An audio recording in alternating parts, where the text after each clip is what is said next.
What are the pulmonary volumes? Pulmonary volume, the volume of air taken in or out. This is the basic definition. We have four types of pulmonary volumes. These are the inspiratory reserve volume, tidal volume, expiratory reserve volume, residual volume. Let's see its definition and examples. This capacity we will be discussing in the next video. So these things, just ignore it. If we discuss about the first of all, the tidal volume. What is tidal volume? Volume of air inhaled and exhaled normally.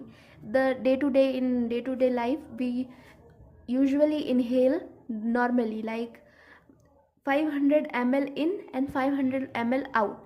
What? 500 ml of air. So 500 अंदर 500 बाहर. This is something you can learn. ठीक है. Then the inspiratory reserve volume, जो हमने normal सांस ली उसके बाद हमने कितनी एयर इनहेल करी वो आ जाता है इसके अंदर, inspiratory reserve volume. So additional volume of air inhale during the forceful inspiration. Forceful inspiration के बाद, मतलब जो हमने नॉर्मल टाइडल वॉल्यूम ली 500 के बाद हमने कितनी एक्स्ट्रा एयर ली उसको हम क्या बोल देंगे? Inspiratory reserve volume. ठीक है. और इसके लिए कंडीशन है कि नॉर्मल एक्सहेलेशन होना चाहिए. नॉर्मल एक्सहेलेशन के बाद जो हम डीप इनहेलेशन करेंगे उसमें से भी टाइडल वॉल्यूम हटा के जो बचेगा वो होगा इंस्पायरेटरी रिजर्व वॉल्यूम. ठीक है. और वो कितना ml होता है? इतना होता है. ठीक है. It is clear.